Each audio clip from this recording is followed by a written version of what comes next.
Hello everyone, Niklsun here, and welcome to Coming Soon Movie News with Niklsun. I'm your host, and on this show we're going to be breaking down all of the day's movie news and kind of giving a little bit of background into what it means for the production in general, such as casting decisions, trailer announcements, director announcements, things like that. So without any further ado, let's get started with today's Hot Topics.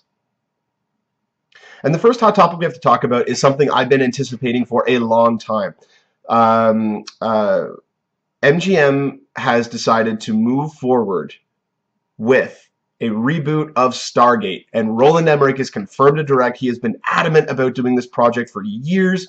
I am extremely excited about this. The one thing that I don't really like about it, but I can see why they're not going to do this, is they are not going to continue on anything based on what they created with the television series, which is really unfortunate because Stargate SG-1 and Atlantis and SGU were some of my favorite television shows ever. Like, they're so intuitive, they're so ingenious about how they create these things. They did get a little bit repetitive, but the overall mythology that they created and how they stuck with that mythology and built upon it was insane.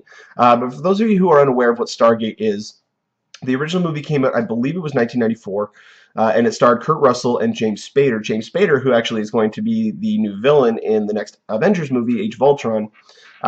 This movie First off, it set up Roland Emmerich's career and Dean Devlin's career as a producer.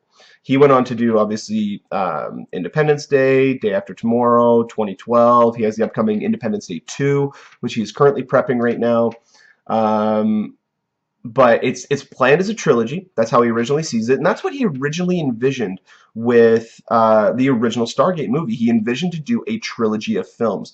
And so he did the original Stargate, and then when he wanted to go off and he still wanted to do the sequel, but he wanted to go off and do Independence Day because he had this idea brewing in his head. He wanted to do a more modern take on War of the Worlds with big special effects, big action sequences, and MGM basically said, no, we want to move forward with Stargate 2. And he said, okay, yeah, absolutely, I'll get right on that as soon as we finish up with Independence Day. And then they said, well, no, we want the film to be in theaters by 1996, maybe 1997 at the latest. And he said, well, that's not going to work because Independence Day was going to be scheduled for 1996, and he was going to have to spend at least another year and a half to 2 years developing the sequel for Stargate 2. So MGM decided to take it away from him because they owned the rights to the project, and they developed the television show, which ran for 10 seasons, and then it had 2 spin-off shows as well, which I still watch on a regular basis. I think they're absolutely fantastic sci-fi shows. They have really great concepts, which really lends to him coming back, especially with this age of technology and being able to realize certain things that he just wasn't able to do properly in the original movie. I know there were certain things he wanted to do that he couldn't. There were certain things that he did do that he wanted to do better. But I mean, as it stands right now, he's currently filming a movie called Stonewall, which deals with a big gay rights issue. I believe it's set in the past. It's more of a period piece. I believe it's set in like the 60s or the 70s. But he's filming that movie right now. He's also prepping Independence Day 2. That has a scheduled release date right now of July 1st, 2016. So as it stands right now, 2016 is looking like a good year. We got the Star Wars spinoff. We have Captain America 3, Batman vs. Superman, Independence Day 2. Currently, Pirates of the Caribbean 5 is scheduled in for that year as well. And then we have Spider-Man 3. Like, it's going to be a big, big year. I'm excited for it. So with his schedule the way that he has it, I wouldn't expect to see this movie until at least 2017, if not 2018. I'm going to say 2018 is more likely. If he gets started on it as soon as he's done Independence Day 2, and the studio does not want to move ahead very quickly on Independence Day 3. Because the Independence Day sequel was originally set up as a back-to-back shoot. They were going to film 2 of them and then release them about 6 months to a year apart. The studio no longer wants to do that. Fox is holding out because they want to see how Independence Day 2 functions.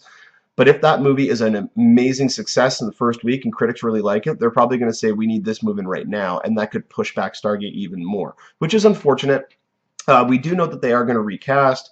As far as we're aware, they are keeping the same characters, although with it being a reboot, they may change that entirely, but keep kind of a similar premise. But I cannot tell you how happy I am to hear this. Stargate is one of my absolute favorite television series, mainly due to the fact that the overall mythology is built upon over the course of the entire series and is made so big. And I can't talk about it any more enough, because this is one of the best projects I could see them coming out with. I'm very excited for it. I mean, you look at even the television show. the television show veered away from the movie a little bit. It still kept the characters of Daniel Jackson and Jack O'Neill, although with Richard Dean Anderson coming on to replace Kurt Russell, he changed his character. The last name of the character was changed to O'Neill with two L's because it wasn't a continuation of that movie, but it was a rights thing. They didn't have the rights to a lot of things that were in Roland Emmerich's script, although they had the rights to the basic concept. So they kept most of the same characters. They changed a few things here and there.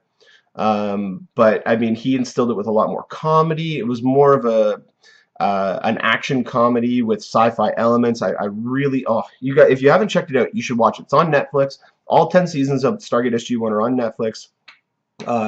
Atlantis was a little bit of a cheesier show, and then Stargate Universe was basically a ripoff of Battlestar Galactica. But Battlestar Galactica was such a good show, and Universe was really good on its own. It just took so much from Battlestar Galactica that not a lot of people started to tune in, just because they're like, we've already seen this. It looks the same. The ship looks very similar. The interplay between the characters is very dark and went against what a lot of the Stargate shows did in the past. So I don't think they're going to go that route. They are probably going to instill it with the same type of feeling the movie had, which was a sense of wonder. Basically traveling from one side of the universe to the other through a wormhole that was discovered by an ancient device that aliens had placed on Earth thousands of years ago. Like the mythology right there, there's a lot to play with. And even in the show, they ended up going back in time to see when the original aliens were, when the original aliens were overtaking Earth. Essentially, they were the pharaohs, they were the Egyptian gods, and that's who they were based off of. So Ra was the villain in Stargate, the movie, and then in the television series, Ra's brother, in mythology, Ra had a brother named Apophis, and Apophis was the main villain for the first, I believe, 3 or 4 seasons of the show. And then who came out after that? It wasn't.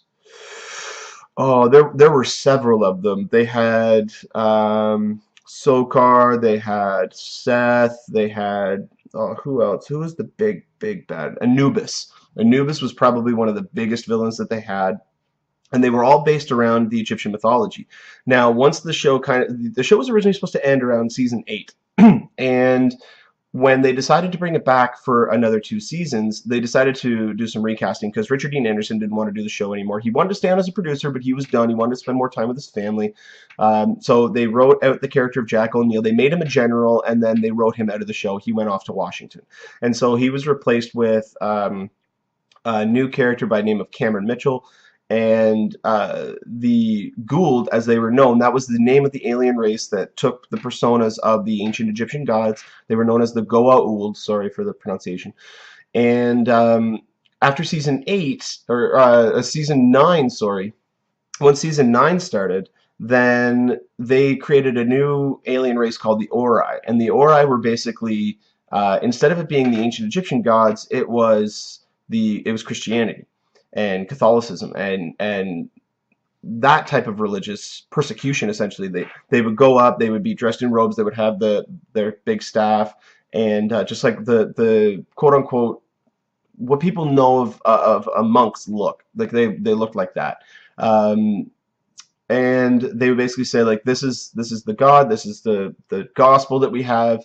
It was called Origin, I think was the name of the book.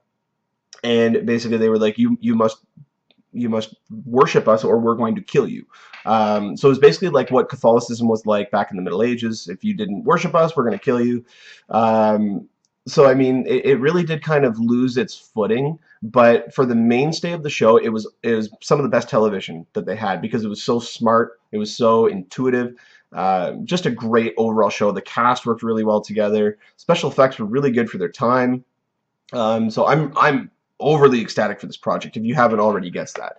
So I cannot wait for that. There is no time frame whatsoever, but I would assume we're going to see it sometime in the range of 2018, if not maybe a little bit later on. But as soon as we get more updates on this, I will definitely let you guys know. And the next topic we have to talk about today is they've actually come out with a short list for potential directors for Ant-Man.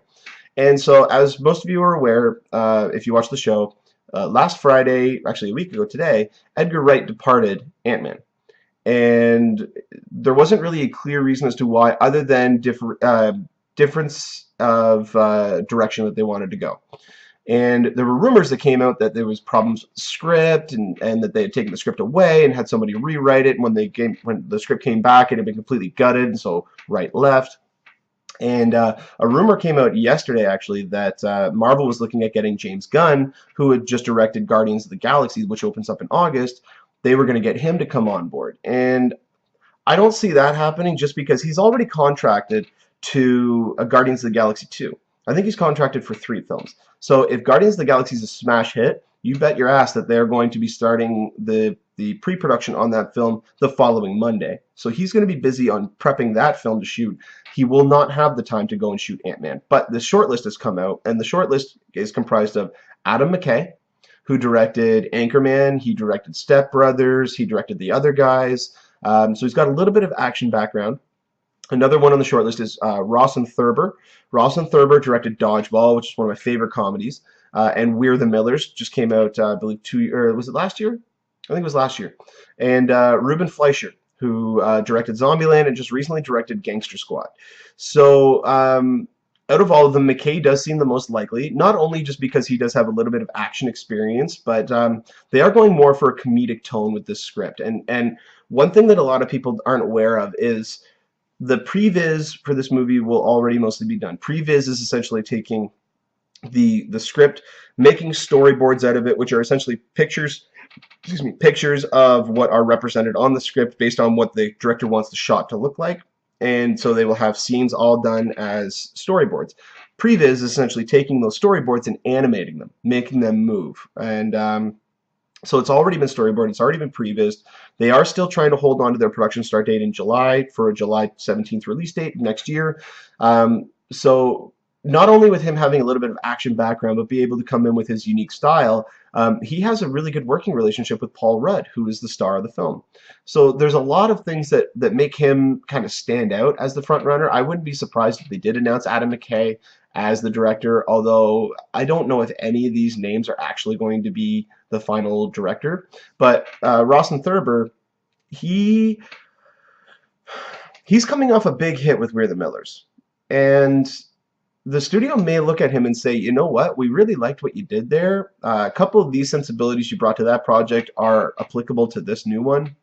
So we're going to bring you on board, or at least take his pitch, and if they like it, then they're going to go with him. The one that does not seem very likely is Ruben Fleischer, only because he's really only had one successful film, and that was Zombieland. 30 Minutes or Less had funny moments, but it didn't really work all that well, and Gangster Squad did not do hardly anything for anybody. Now, that could have also been due to the reshoots. For those of you who are unaware, Gangster Squad originally had a sequence near the end of the film. They had to reshoot the entire ending. It had a sequence at the end of the film where there was unknown people in a theater, it was most likely other gangsters who were in the theater, and people behind the screen actually, like, they had Tommy guns, and they just basically unloaded on the entire crowd and walked through the screen. As the bullets cut away sections of the screen, they walked through it and just mowed down everyone who was in the theater. This was in the trailer for the film as well. Now, later on that year, just after the trailer premiered, the unfortunate events in Aurora, Colorado happened, which was a man at the premiere of Dark Knight Rises went into a theater with body armor and a machine gun and opened fire and killed several people, injured a whole bunch more. So the original release date of that movie was in September of that year. They delayed it several months because the studio basically said, okay, we can't include this scene anymore. We need to rewrite and reshoot the entire ending. So they did that, and then I think they took that opportunity to reshoot a couple of other segments of the movie, and then the movie was released the following January to less than stellar reviews. So out of the 3, I do see Adam McKay being the most likely out of this short list, although I don't see any of these names actually being the official frontrunner. I personally feel that Joe Cornish is actually going to step up and direct. Joe Cornish directed Attack the Block, which was a great little British horror film. It was really funny. It had a lot of humor in it. But he's also been the co-writer with Edgar Wright for the last 6, 7, 8 years. I think he's actually been on board ever since the production started, but I may be incorrect on that. But I have a feeling that he's going to be the one to step in because he was heavily rumored for Star Trek 3, and that never really went anywhere. So we already know who's directing Star Trek 3, and that's Roberto Orci.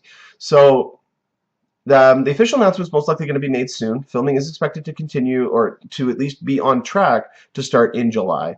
And then the film will still be released July 17, 2015 at this point. Now, if they are unable to find a director, they may push it back because Marvel does not want to compromise on the quality of films that they've been able to put out. They really don't. And so I can see this being a hit for them, but it's going to be risky. As it stands right now, Adam McKay coming on board, yeah, I'd take that. I'd need to see some footage first to see what his take on it is visually. But as it stands right now, I wouldn't be opposed to him stepping in, but any of these names are okay. I would like to see another short list, personally. Someone with more of Edgar Wright's sensibilities, his unique style. Adam McKay doesn't really have all that much of a style, but he does in terms of his writing, especially with his improv. Marvel, I know, is not really going to be intrigued with the improv section, but once we know more information about this, I will definitely let you guys know. And the last bit of news we have to talk about today is something that I talked about the other day about the upcoming Jurassic World. And director Colin Trevorrow actually came out and confirmed a lot of things that were being speculated about the film. So he did come out and confirm that the park was operational. There's going to be elements of a botanical garden, a petting zoo, I believe he said a water park. There's going to be rides, a whole bunch of stuff like that. But the main thing that really got them intrigued with the project and got them to write this sort of story, it really started the story off, was an idea of, if the park was already operational, and it had been operational for a long time, having 20,000 plus people visit every day. And then it gets to a point where people start getting bored, because we are in that type of society now. We're in a society where we have very short-term memories. We take a lot of things for granted in terms of what they are able to do. Like, a lot of people don't remember that, 20 years ago, we didn't have the internet to look up stuff. Or if we did, no, we did have the internet 20 years ago, but it was very, very, very primitive. There wasn't Google, there wasn't YouTube, there wasn't Twitter, there wasn't Facebook, there wasn't a search engine where you could just go and find out, photos of this person. They didn't have that back then. So for people to have a sense of awe and wonder was unique. I mean, look at the original Jurassic Park. People were in awe seeing that movie. I know I was. I can still remember the first time that I watched that movie. And having the one scene that they talked about, or at least that he mentioned, I don't know if this is going to be in the movie, but this is what kind of sparked the idea, was a teenager at the park was with either a group of teenagers or his parents or whatever the case may be, standing in front of the T-Rex paddock and with his back turned to it, and he's just texting somebody. Because he's seen it, he's bored. It's nothing new to him. It's like going to the zoo and seeing a lion. Most people have seen a lion, so it's like, oh, that's cool. Next, that's kind of what the idea they had for it. And so the upper heads at InGen, or whatever the company is that's running it, decided to create a new dinosaur, splicing together DNA, very much like they did in the first Jurassic Park, by splicing together DNA that they got from specific dinosaurs, but also that they got from frogs, to blend with the DNA so that they could actually create full DNA strands. Well, they've now done that with another dinosaur, but he did come out and say it's not going to be like a weird-looking creature where it's going to have the head of a snake or anything like that, or any sort of other characteristics other than a dinosaur. It is going to have different abilities. For instance, like they said, the four, he didn't come out and confirm what the creatures were going to be, but the four that were leaked was a T-Rex, a Velociraptor, a snake, and a cuttlefish. And a lot of people said, cuttlefish, come on. Now, the reason for a cuttlefish is because it has the ability to camouflage itself 100%. Not just blend in a little bit, but it can fully camouflage itself. So that's why they chose that DNA section. For a snake, it's going to be able to dislocate its jaw and open its jaw up a lot more. It's going to have the intelligence of a velociraptor, and it's going to have the size and ferociousness of a T-Rex. We still don't know exactly what it's going to look like. I'm assuming it's going to be a bigger, nastier version of a T-Rex, maybe a little bit more muscular, maybe bonier, maybe it'll have some little bones coming out of it. We don't know yet. We haven't seen any concept art for this new dinosaur yet, but he did come out and say that it won't have the head of a snake. It's not going to be anything like that. It is going to look cool, and this actually coming from the director gives me a lot of hope and a lot of credence, or the project a lot of credence, because the fact that he didn't come out and confirm there was going to be trained dinosaurs that were going to fight this dinosaur, we don't know if that's going to happen. If it does, I find that to be kind of cool as long as it's handled right. That could turn out to be very, very cheesy and corny, and so I hope they don't go that route. But The fact that he's come out and confirmed all this stuff is really great sign that this movie is heading in the right direction. And by right direction, I mean it's not being a carbon copy of the last three. So this is going to be something new and unique. The park has been operational for a long time now, so I'm really intrigued by this. I want to start seeing some footage from it, or at least some official photos, not just on-set photos. I want to see an official still released from the movie of Chris Pratt next to a dinosaur, or Omar Sy next to a dinosaur, Jake Johnson running from a dinosaur, something of that sort. Because this movie has a really great cast. I'm really anticipating this film. I hope that it can relaunch this property, because especially nowadays, what they are able to do with this project is insane, and I'm really intrigued to see what they're going to do. All right, well, that'll about do it for Hot Topics, but now we're going to get on to user questions. So this week we only had one user question. It wasn't really about a movie, but it was intriguing, and I had already responded to one of these right on the comment section, but I felt that I would bring it up because it was actually kind of funny. It made me laugh. And a user sent in a question about a shirt that I normally wear on the show. It says Flynn Lives. And he said, oh, do you mean Vince Flynn? You know, does he have another book coming out? And when I read that, I was like, that's, to me, is kind of funny, because I'm a huge fan of 24, and he was heavily involved in the show of 24, but he has a lot of crime novels and a lot of thrillers that he writes. Unfortunately, last year, Vince Flynn did die. He passed away due to his battle with cancer, and when he did die, he was, I believe I read it was partway through or about halfway through a new manuscript, which the family has decided to put on indefinite hiatus. They don't know whether or not they're going to continue it on, or if they can salvage what he's written, if they can do anything of that sort. But as it stands right now, he's unfortunately not going to be, there's not going to be any more books, because he unfortunately did pass away. But the t-shirt Flynn Lives is actually about the Tron Legacy movie that came out a couple of years ago, the sequel to Tron.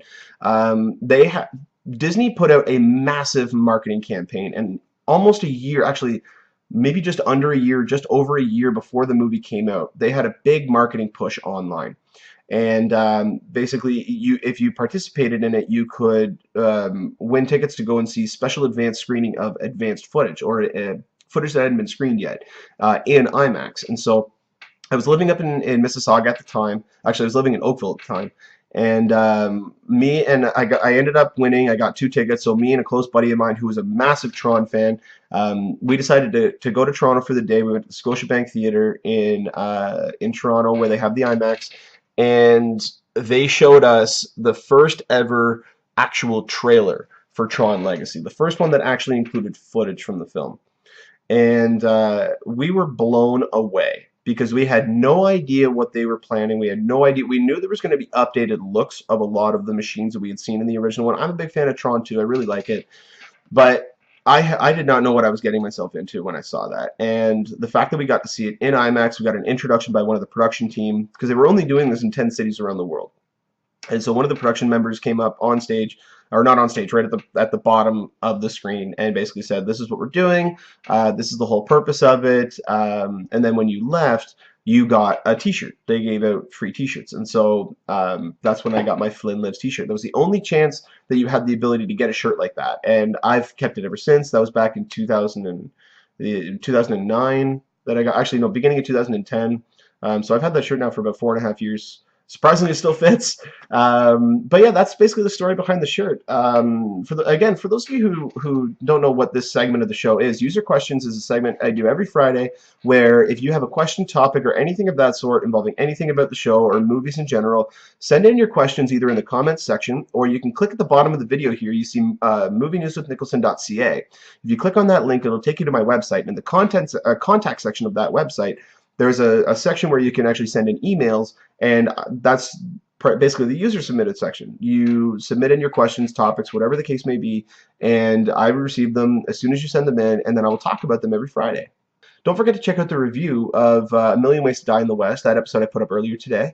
So you can definitely go ahead and check that out. Let me know what you guys felt about it as well in the comment section. Know if you liked it as much as I did or didn't like it, if you liked it more, you know, anything of that sort. So, well, that'll about do it for us here on Coming Soon Movie News with Niklsun. Thank you so much. You guys have been great. And don't forget to add me on Twitter. You can find me on Twitter at Niklsun, Niklsun, to get updates on all of your movie-related information. As well, click the subscribe button down there in the bottom corner. It should be right here. that you'll see. Go ahead and click subscribe. You'll get updates every time I post a video. I do videos every Monday, Wednesday, Friday, and user-submitted questions are on every Friday episode, like I said earlier. You can submit your questions either in the comments section, or you can actually go to the website and send in an email, and I will talk about those on the Friday episode.